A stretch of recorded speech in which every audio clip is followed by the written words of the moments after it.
Elias was pouring a cup of black coffee in the quiet kitchen of his childhood home when he found the cracked tortoiseshell fountain pen sitting perfectly parallel to the edge of the mahogany table. He did not scream. He did not cry. He simply picked up the pen, felt the jagged edge of the broken gold nib against his thumb, and slid it into the inner pocket of his jacket. Because by morning, he would understand that the family he had finally allowed himself to trust again had been carefully engineering his ruin for the last 7 years. The Sterling family estate sat on a high ridge overlooking the cold, gray expanse of the northern coastline. For a decade, Elias had stayed away from this house. At 32, he had built a quiet, solitary life 300 miles south, restoring antique wooden boats in a dusty, sunlit workshop.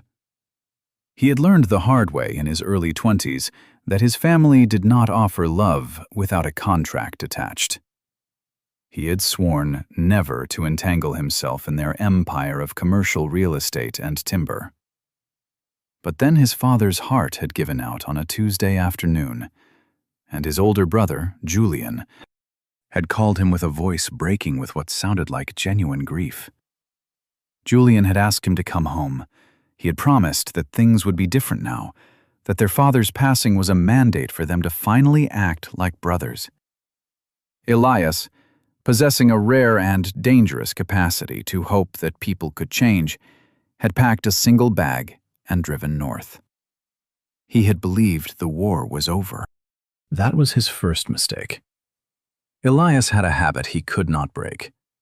Whenever someone handed him a document, a letter, or even a simple receipt, he always ran his thumb over the bottom right corner of the paper before reading a single word. It was a physical anchor, a way to brace himself for whatever hidden clause or unspoken expectation lay trapped in the ink. It was a reflex born from years of dealing with his father's lawyers, men who spoke in gentle tones while sliding legally binding guillotines across polished tables. Now, standing in the library of the estate, breathing in the familiar scent of old leather, damp wool, and the faint metallic tang of oxidized brass, Elias touched the corner of the preliminary estate inventory. Julian was standing by the window, watching the rain lash against the glass. Julian looked tired, his shoulders slumped in his tailored charcoal suit. He turned and offered a small, reassuring smile that did not quite reach his eyes. He told Elias that the estate was complex, that there were debts their father had hidden from everyone, but that they would shoulder the burden together. Elias nodded. He wanted to believe the warmth in the room, but as he looked down at the second page of the inventory, a coldness began to spread in his chest. There was a discrepancy in the property ledger. It was barely noticeable, buried in a column of minor assets. A stretch of coastal timberland known as the Blackwood Tract was listed with a valuation of 0, marked as a transferred liability. Elias knew the Blackwood Tract. He had spent his childhood summers mapping its creeks. It was not a liability. It was 3,000 acres of old-growth cedar, easily the most valuable untouched asset the family possessed. When Elias casually asked about it, Julian did not hesitate. He poured himself a glass of water, keeping his back turned for exactly 1 second too long. He said their father had leveraged it years ago to save a failing commercial development in the city, and the bank had quietly absorbed it weeks before his death. The explanation was smooth, logical, and delivered with a tone of heavy resignation. Elias accepted the glass of water Julian offered him. He took a sip. It tasted like ash. Later that evening, the rain stopped, leaving the estate wrapped in a suffocating fog. Elias walked the perimeter of the grand house. The silence of the property felt heavy, expectant. He could not stop thinking about Julian's smooth explanation. He slipped into his father's old study. The room had been hastily cleaned, the desk mostly bare, but Elias knew the geography of this room better than anyone. He knelt by the heavy oak baseboards near the radiator. When he was 9, he had discovered a loose panel where he used to hide his sketches. He pressed the wood. It gave way with a soft click. Inside, wrapped in a plastic sleeve, was a secondary ledger. It was a physical backup his father kept of all land transfers, updated religiously in his own jagged handwriting. Elias ran his thumb over the corner of the pages. He found the entry for the Blackwood tract. It had not been absorbed by a bank. 2 weeks before their father died, it had been transferred to a newly formed holding company called Meridian Coastal. The signature at the bottom of the transfer order was not their father's. It was a near-perfect forgery, executed with a fountain pen that scratched heavily on the downstrokes. The air in the study suddenly felt very thin. Elias stared at the forged signature. The betrayer had not come from the outside. The long con had been incubating in the room next to his. Julian had not invited him back to heal a broken brotherhood. Julian had invited him back to sign the final probate documents that would legally bind Elias to the estate's manufactured debts while legally severing him from its hidden wealth. If Elias signed the papers on Friday, he would unwittingly endorse the fraudulent transfer. He would lose his inheritance, and worse, he would be legally responsible for the phantom debts Julian had created to cover his tracks. The betrayal hit Elias not with explosive anger, but with a quiet, sickening drop in his stomach. He remembered the phone call. He remembered Julian crying. He remembered packing his bag, feeling a foolish, fragile warmth in his chest, thinking he finally had a family again. He had walked willingly into a slaughterhouse because the butcher had called him brother. The next morning, Elias tested the waters. He needed to know how deep the rot went. He drove into town to meet with Vance, the family attorney who had served their father for 30 years. Vance was an older man with a grandfatherly demeanor and a habit of cleaning his spectacles when nervous. They met in a small diner that smelled of burnt coffee and maple syrup, a place meant to evoke comfort and shared history. Elias sat across the booth, watching Vance carefully. He brought up the Blackwood tract, mentioning casually that he missed the old cedar trees and wondered if the bank might entertain an offer to buy it back someday. Vance stopped stirring his coffee. He took off his glasses and rubbed the bridge of his nose. He offered a sad, patronizing smile.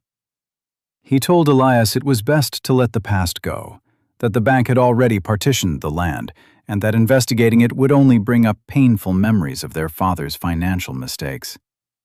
Vance's voice was gentle, full of paternal concern. But Elias noticed the attorney's left hand trembling slightly as he reached for his napkin.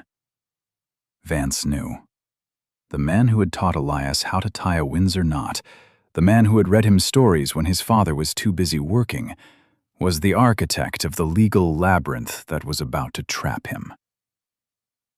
Elias sat in his truck in the diner parking lot for an hour after Vance left. The isolation was absolute. There was no one to call, no one to ask for help. His mother had passed away a decade ago. His friends from the city did not understand the gravity of the Sterling family politics. He was entirely alone, holding a secret that was slowly suffocating him. He leaned his head against the steering wheel. The urge to confront them, to drive back to the estate and throw the hidden ledger on the mahogany table, was overwhelming. It would feel good for about 10 seconds, and then Julian and Vance would calmly destroy him. They had the resources, the forged documents, and the institutional power of a firm that owned half the county. If he reacted with emotion, he would lose everything, including the small, peaceful life he had built down south.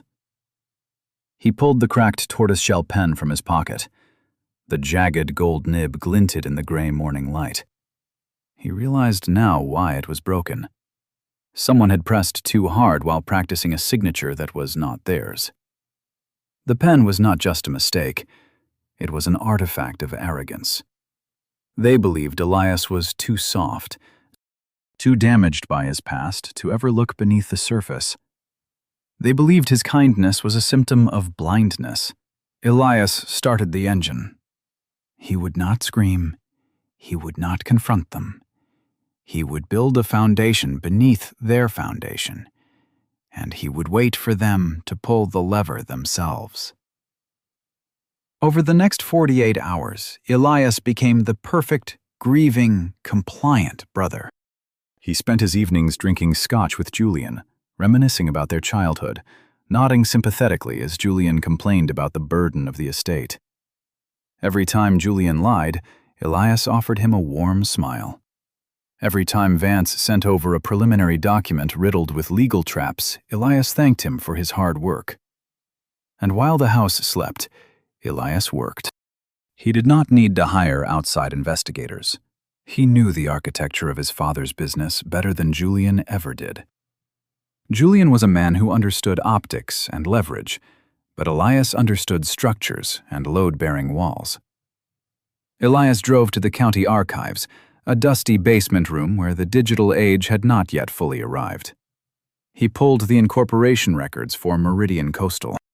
The company was registered in Delaware, shielded by layers of anonymity, but Elias knew that men like Julian and Vance could never completely erase their footprints. They were too attached to their own cleverness. Elias spent 14 hours cross-referencing notary stamps, routing numbers, and witness signatures. He found a thread at 2 a.m, sitting on the floor of the archive, surrounded by stacks of yellowed paper. The notary who had stamped the Blackwood transfer was a woman named Sarah Jenkins. Elias remembered her. She used to be Vance's paralegal, but she had been quietly let go 3 years ago. Elias tracked down her current address, a small, run-down apartment complex on the edge of the county line. When Elias knocked on her door, the woman who answered looked 10 years older than he remembered. Her eyes were exhausted, shifting nervously to the parking lot. Elias did not threaten her. He did not raise his voice. He stood in the cold hallway and spoke with a terrifying, gentle clarity. He told her he knew she had notarized a forged document. He told her he did not want to ruin her life, but that Vance and Julian were building a fire, and she was currently standing on the kindling. Sarah backed away, her hands shaking. She told him he didn't understand. She said Vance had forced her, threatening to expose a mistake she had made years ago that would have cost her her license. Elias stepped into the apartment. He noticed the cheap furniture, the stack of past-due bills on the counter, the undeniable scent of fear in the room. He felt a brief flash of pity, but he pushed it down. He asked her for the original unnotarized draft of the transfer, the practice sheet. He knew men like Vance always kept the rough drafts to ensure the forgery matched the final. Sarah hesitated, tears welling in her eyes. She walked to a small lockbox under her bed and pulled out a manila envelope. Inside were 3 sheets of heavy stock paper. On them, their father's signature had been traced dozens of times, the ink pooling heavily on the downstrokes where the pen had eventually cracked. Elias folded the papers and put them in his jacket. Before he left, he handed Sarah an envelope containing $5,000 from his own emergency savings. He told her to take a long vacation starting tomorrow. The pieces were gathering, but Elias knew proving a forgery would only result in a messy, protracted legal battle that Julian's money could stall for a decade. He needed something deeper. He needed a kill switch. He returned to the estate just as the sun was rising. The house was dead quiet. He went back to the hidden compartment in the study and pulled out his father's private journals. He began to read backward, starting from the months before his death, moving into the years before Elias had left. He was looking for the origin of the debt Julian was using as a smokescreen. What he found changed the entire landscape of the war. The debt was real, but it had not been created by their father. 40 years ago, their grandfather, Arthur Sterling, had orchestrated the exact same maneuver to steal the company from his own brother Thomas. Arthur had manufactured a catastrophic debt, hidden the primary assets in a dummy corporation, and forced Thomas to sign away his rights to save the family name. Thomas had died penniless and broken.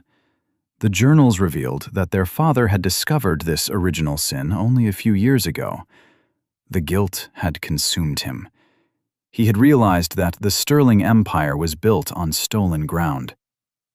But their father had not been entirely weak.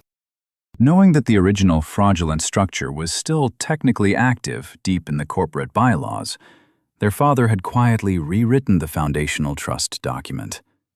He had installed a trigger clause.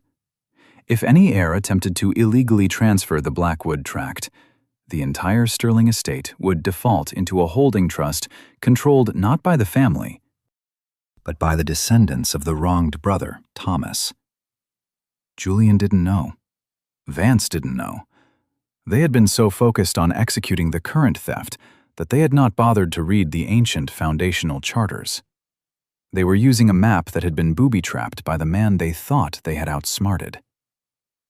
Elias sat in the dim light of the study, the journal resting on his knees. The air felt charged, metallic. The generational echo rang in his ears.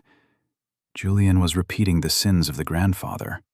He was trying to erase Elias, just as Arthur had erased Thomas. The poetry of it was sickening. Elias closed his eyes and felt the full weight of the betrayal.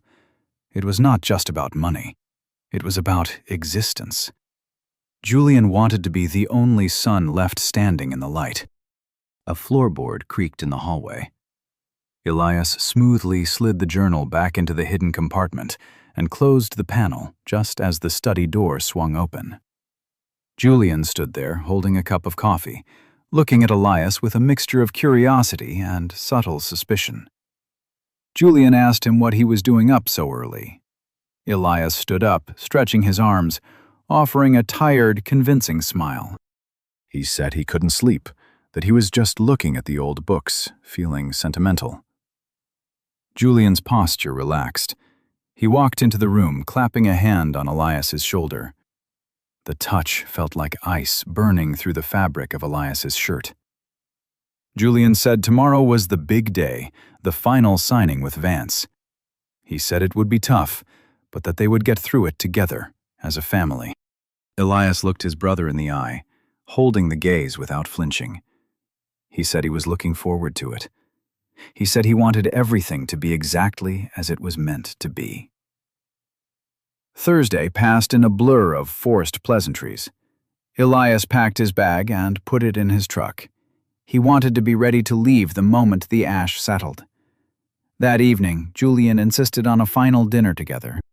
They ate at the long mahogany table, the same table where their father used to sit in heavy silence. Julian poured an expensive bottle of red wine.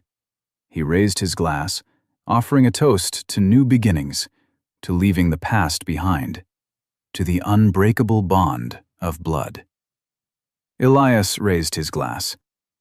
The wine tasted like rust. He looked at Julian, seeing not a brother, but a stranger wearing a familiar face. Elias asked a single question. He kept his voice soft, almost vulnerable.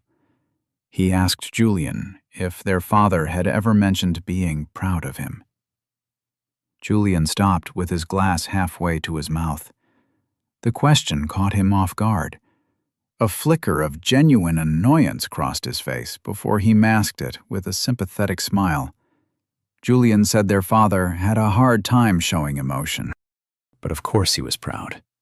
He said Elias shouldn't dwell on what couldn't be changed. The response was perfectly constructed, completely hollow, and entirely revealing. Julian had no capacity for empathy left. The slow erosion of ambition and entitlement had hollowed him out.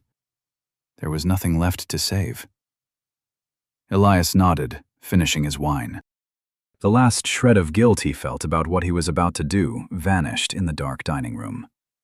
Friday morning arrived with a heavy, oppressive sky.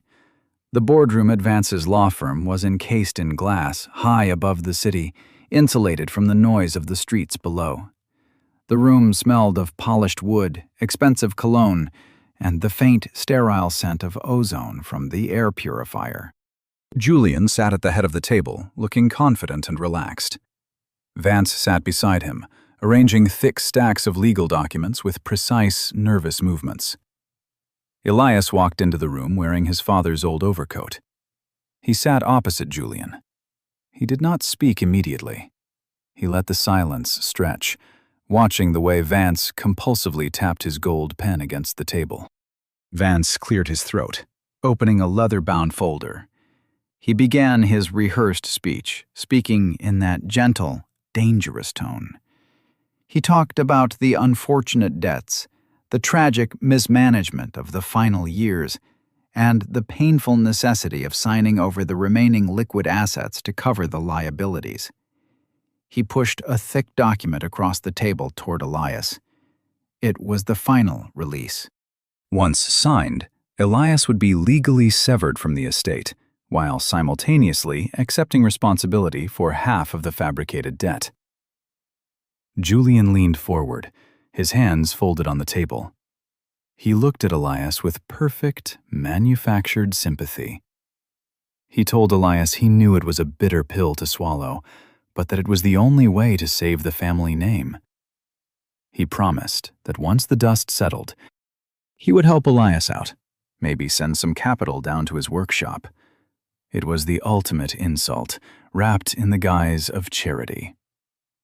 Elias looked at the document. He reached out and ran his thumb over the bottom right corner of the thick paper. He felt the texture. He felt the trap. He did not pick up the pen Vance offered him. Instead, he reached into his breast pocket and pulled out the cracked tortoiseshell fountain pen. He placed it gently on top of the contract. The gold nib glinted under the harsh, fluorescent lights. Vance stopped breathing.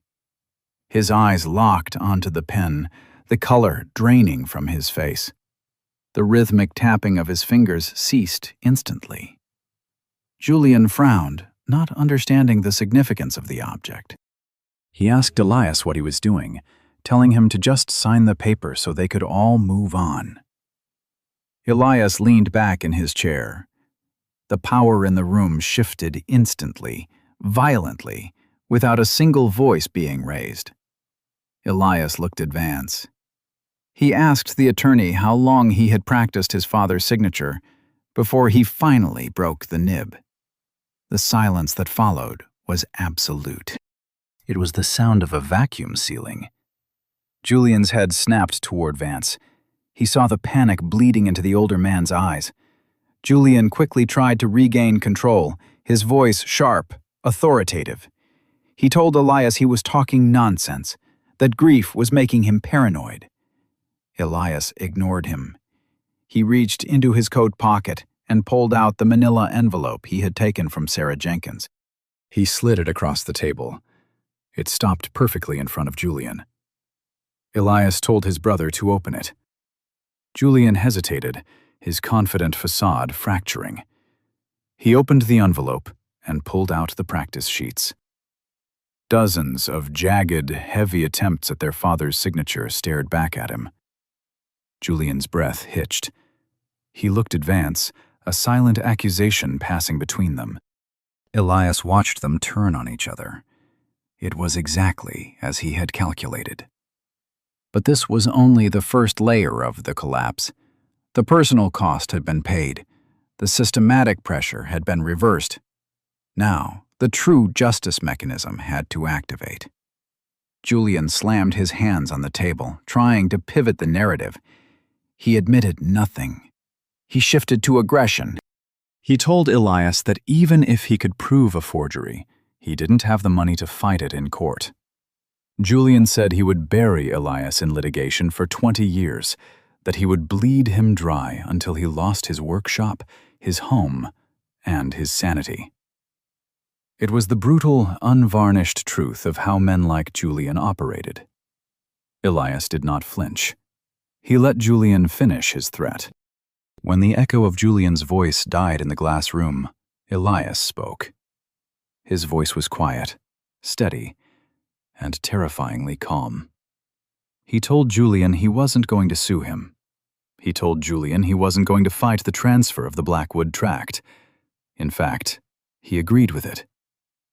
Julian blinked, derailed by the sudden lack of resistance. Vance looked up, his eyes narrowing in confusion. Elias explained that he had spent the last 3 days reading their father's private journals.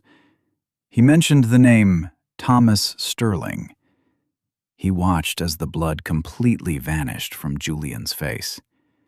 Julian knew the family history. He knew the ghost that haunted their grandfather's legacy.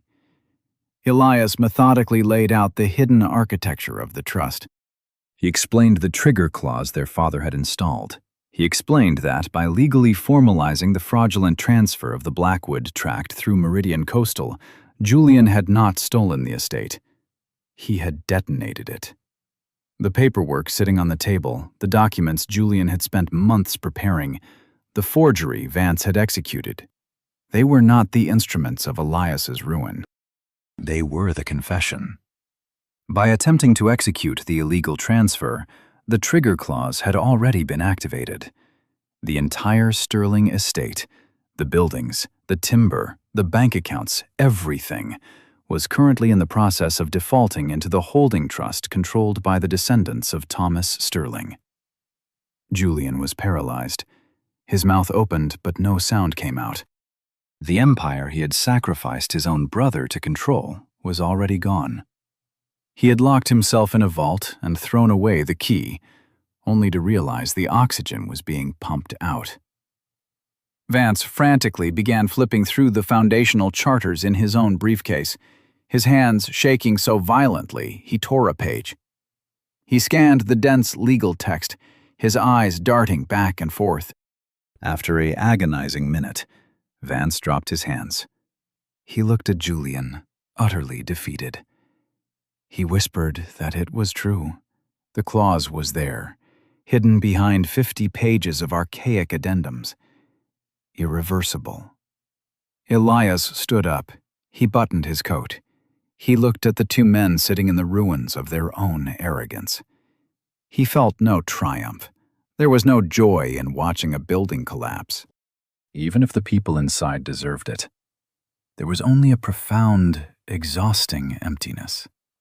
Julian looked up at Elias, his eyes wide with a desperate, pleading terror. He asked Elias what he was supposed to do now. He asked how he was supposed to survive. The bravado was gone, replaced by the pathetic whimper of a man who suddenly realized he had to live in the world without armor. Elias looked at his brother one last time. He did not offer anger. He did not offer forgiveness. He simply offered the truth. He told Julian that those who destroy others never truly escape what they have done. They only flee down longer roads. Elias turned and walked out of the glass room. He did not look back when he heard Julian begin to shout at Vance. He did not look back when he stepped into the elevator. He rode down to the lobby in silence. He walked out onto the street. The heavy sky had finally broken, and a cold, clean rain was washing the pavement. The city noise washed over him, the hum of traffic, the hiss of tires on wet asphalt, the distant wail of a siren. He breathed in the smell of wet concrete and exhaust. It smelled like freedom. He walked to his truck, unlocked the door, and climbed inside. He sat in the driver's seat for a long time, listening to the rain drum against the roof. He reached into his pocket and pulled out the cracked tortoiseshell pen. He rolled it between his fingers, feeling the broken edge. It was just a piece of plastic and metal now. It had no power over him anymore. Kindness was not weakness. He had learned that now. It was simply the most patient weapon in the world. He had given them every opportunity to do the right thing, and they had chosen to hang themselves with the rope he provided. He opened the center console, dropped the pen inside, and closed the lid. He turned the key in the ignition. The engine rumbled to life, a steady, comforting vibration. He put the truck in gear and pulled out into the traffic, heading south, back to the dusty workshop, back to the smell of cedar and varnish, back to a life that belonged entirely to him. This has been a work of fiction created for entertainment purposes. Names, characters, businesses, places, and incidents are products of imagination and do not represent any real persons or events.